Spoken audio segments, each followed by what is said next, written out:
Dallas 3-0 in Game 2s this postseason. Boston's only losses had come in Game 2s. And, Alan, it was the Mavericks who would start fast last night, and it was Luka who was hot. Yes, he made it clear that Game 1, first quarter, that's out. He took over early. He made 13 points, 5 of 7. But most importantly, he's bouncing on one leg, tells you something. And the other thing it tells you is he's doing a lot of trash talking on the sideline. He was locked in. He was. Now, Kyrie Irving started fast. He wound up having a quiet night, and that's a big part of the story. But he lays that one in there. The Mavs had a 3-point lead after one. But the second quarter is where Jrue Holiday took over. Right place, right time, all the time. You remember we called it the Boston Invitational? Last night was the Holiday Festival.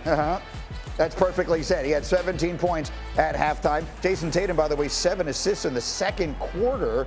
Celtics a 3-point halftime lead. Middle of the third, it's a 2-point Celtic lead. Jason Tatum, a lot of talk about him not scoring a lot in this series so far. That one would give the Celtics a 4-point lead. Now 4 minutes to go in the third, and the Celtics using their defense. And it was a lot of turnovers. Luka had 8 turnovers, but it was the points off turnovers that you saw in this game as they were getting buckets, 21 of them off those turnovers. Look at that nice pass from Tatum to a cutting Holiday. Celtics a 10-0 run. Then time winding down to the third. Peyton Pritchard checked himself in for this play. Bang. Oh, a little Mike Green there from Green. I love it, but he's letting the bench know this is what I do. He's been doing it all season. He's fired up. The Celtics have a 9-point lead after 3. Now we're halfway through the fourth. Mavs down 12. Here's the really bad moment, and Windy will give you a further update on this in a moment. But Kristaps Porzingis, who's been so good, down he goes. The question is, how will he look on Wednesday night? He didn't look good after this. Now, when the sleeve is the good leg and the non-sleeve's the bad leg, that's a concern. Major concern. Could change the entire series. In the meantime, look at the defense from Jrue Holiday. Then he gives it up, and then he gets it back, and he knocks it down. He would score 26. The Celtics an 11-point lead. But Dallas not going away. We're in the final minute and change. That's Luka. Yes, it's a 5-point game. He had 32 points, 11 rebounds, 11 assists.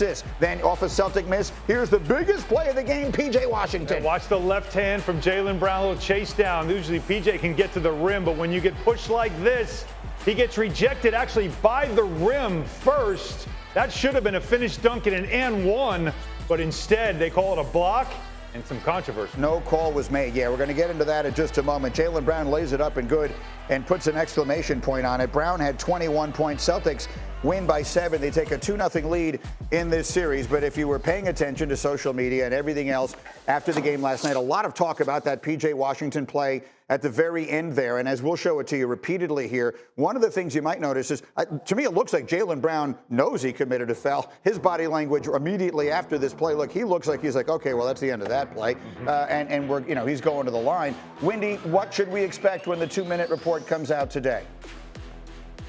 Yeah, I think you'll see the league acknowledge that this should have been a foul, potentially with the shove in the back, and possibly even foul with Derek White fouling him on the hand. I know they say the hand's part of the ball, but that rule seems to move around. And the fascinating thing is, even though the Mavericks were very poor at the foul line last night, P.J. Washington was their best free throw shooter.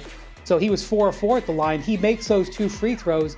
You're looking at Boston having the ball with only a 3-point lead with 50 seconds left, which meant that Dallas wouldn't have to foul. They could just try to play defense and get a stop.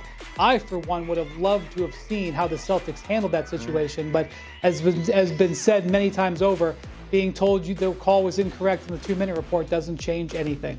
No, it does not. And again, we'll see if that's what they say, but we know what the outcome of this was. So the question to you, Tim Legler, is how big a deal should we make of that non-call in the final minute?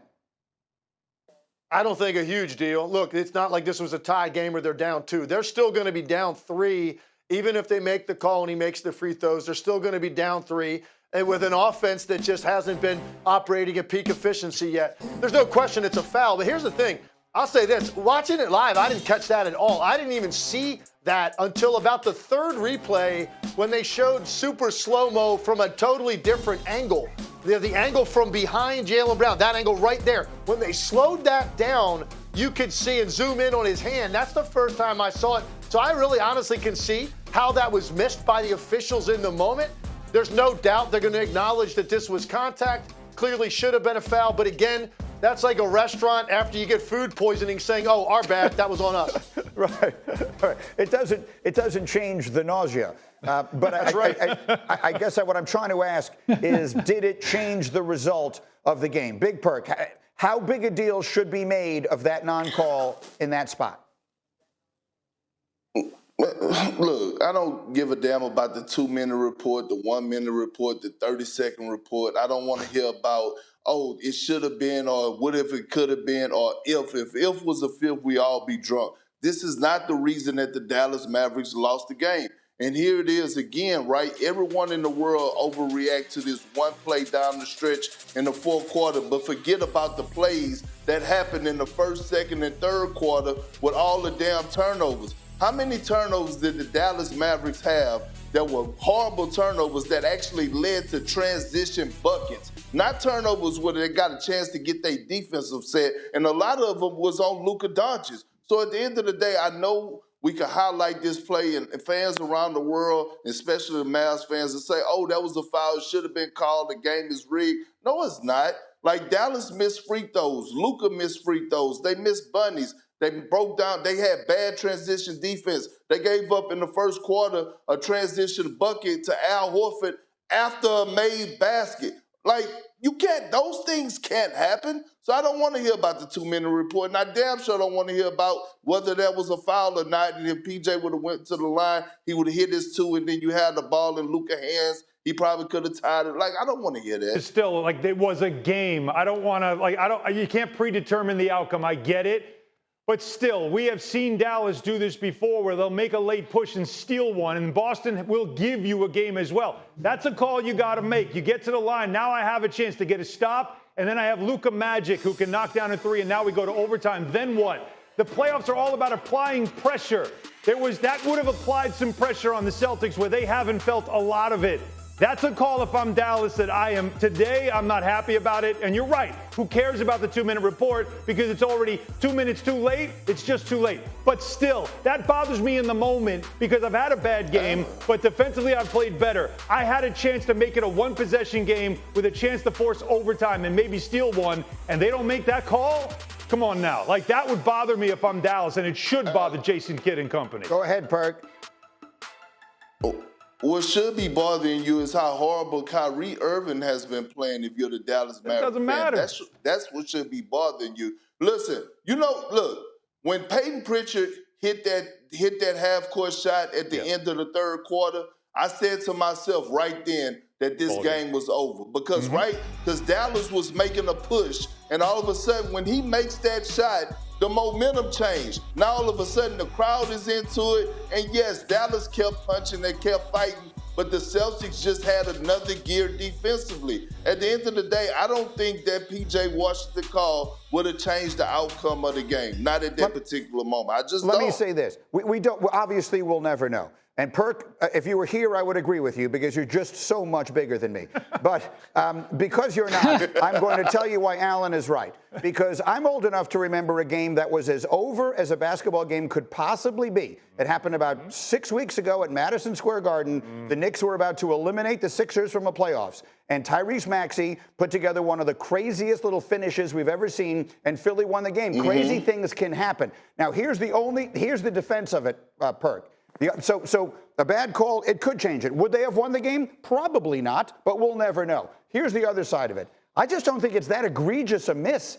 Going back to Legler's original point, we've seen some egregiously missed calls here. That one, to Legler's point, I feel like I've got to see it 3 times to see a little shove. It's not like a big shove in the back. It's a little shove. Greeny, there was a goaltend call that was made in the game where Derek Wright's thumb was in the rim. Because how do you see that? No, because you could call that. You could see this. No, foul. Because bad calls happen sometimes. My point is an egregiously blatant, horrible miscall at the end of a game is what bothers you like crazy. This one to me is not that. Who's saying Greeny? Go ahead, Perk.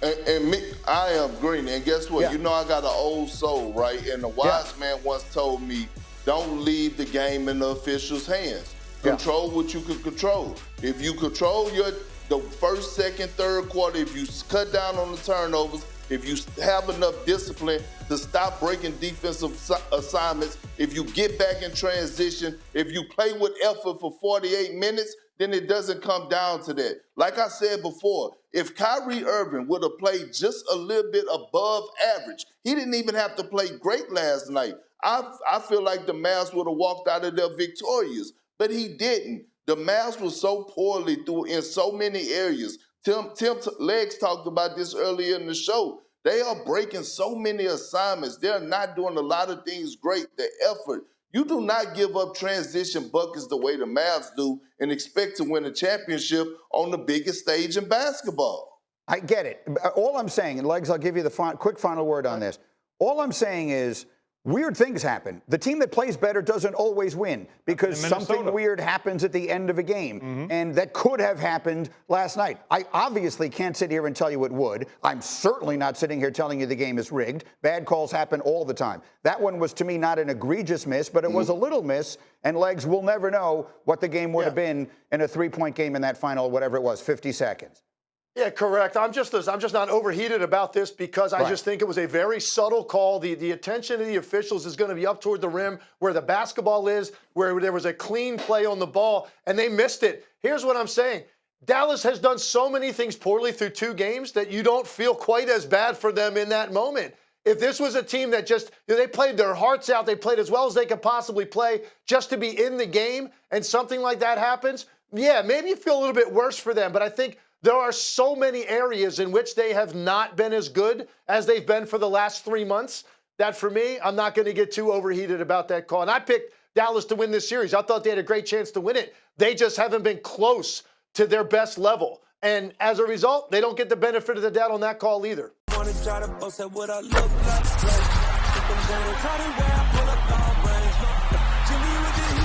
fire. It's NBA,